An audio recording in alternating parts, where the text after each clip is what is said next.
Olympics में medal के लिए पाकिस्तान का तवील इंतजार खत्म। अरशद नदीम ने जेवलिन थ्रो में पाकिस्तान को गोल्ड मेडल जितवा दिया। फाइनल में 92.97 मीटर की सबसे बड़ी थ्रो की ओलंपिक्स के रिकॉर्ड बुक में नाम भी दर्ज करवा लिया। आईफिल टावर के करीब मेडल्स देने की तकरीब का इनेकाद।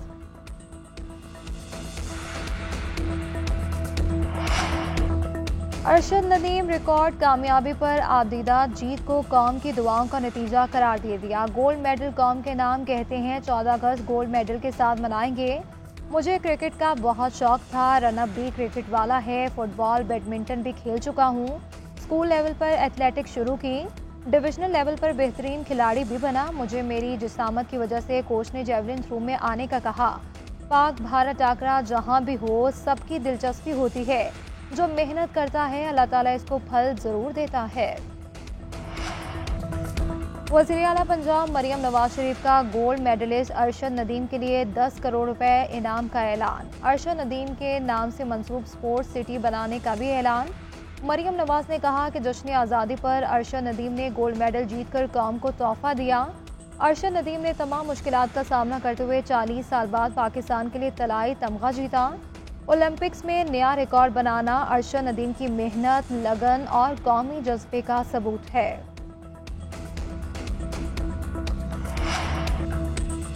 अरशद नदीम की तरह जुडिशरी ने भी रिकॉर्ड तोड़े हैं। पूरी दुनिया की जुडिशरी हमारी अदलिया का मुकाबला नहीं कर सकती।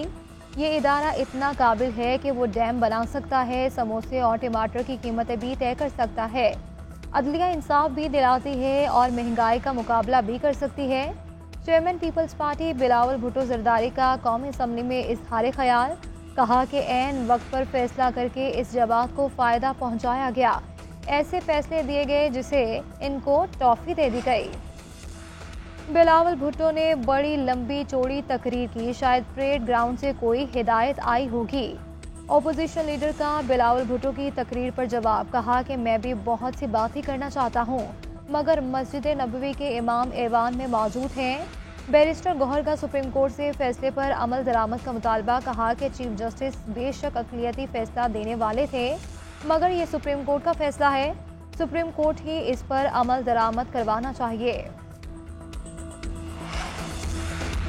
इनफरादी शख्सियात या इदारों के पास अदालती फैसले पर अमल दरामद के सिवा कोई चारा नहीं। सुप्रीम कोर्ट के फैसले महज सिफारिशात या एडवाइजरी नहीं होते।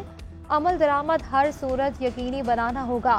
फैसले नज़रअंदाज करना या ताख़ीर आईनी ढांचे को चैलेंज करने के मुतरादिफ है।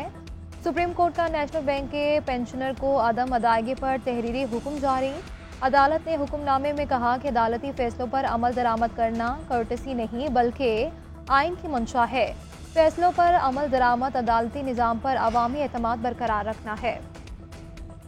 अवामी वोटों से मुंतखब लोग वोट लेकर आते हैं, फिर इन्हीं पर चढ़ाई कर दी जाती है। मुल्क का तमाशा बना दिया गया। चीफ जस्टिस के चेयरमैन वाइल्ड लाइफ बोर्ड को ओहदे से हटाने के केस में रिमार्क। सेक्रेटरी काबीना से इस्तफसार किया कि क्या वज़ीर आज़म कल किसी को गोली मारने का हुक्म दे तो गोली मार देंगे। अटॉर्नी जनरल से कहा कि आपको इल्म नहीं कि ये चीज़ें कैसे चल रही हैं। ये ब्यूरोक्रेट्स अवाम की नहीं किसी और की खिदमत कर रहे हैं। ये मुल्क अवाम के लिए बना है, साहिबों के लिए नहीं बनाया गया। केस की समाअत 15 अगस्त तक मुलतवी कर दी गई। हुकूमती इकदाम के जवाब में क्या रद्द-ए-अमल दिया जाए, ओपोजिशन जमातों ने सर जोड़ लिए। महमूद अजगज़ई की सरबराही में तहरीके तहफ़्फ़ुज़े आईने पाकिस्तान का इजलास हुआ।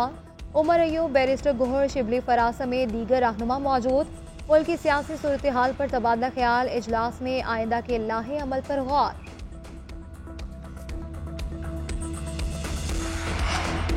लाहौर हाई कोर्ट की चीफ जस्टिस आलिया नीलम की 25 अगस्त तक एक्स पाकिस्तान लीव मंजूर। जस्टिस आबिद अजीज शेख कायम मकाम चीफ जस्टिस का मनसब संभालेंगे। तकरीब हलफबरदारी कल लाहौर हाई कोर्ट में होगी। जस्टिस आबिद अजीज चीफ जस्टिस आलिया नीलम के वापस आने तक फराइज संभालेंगे।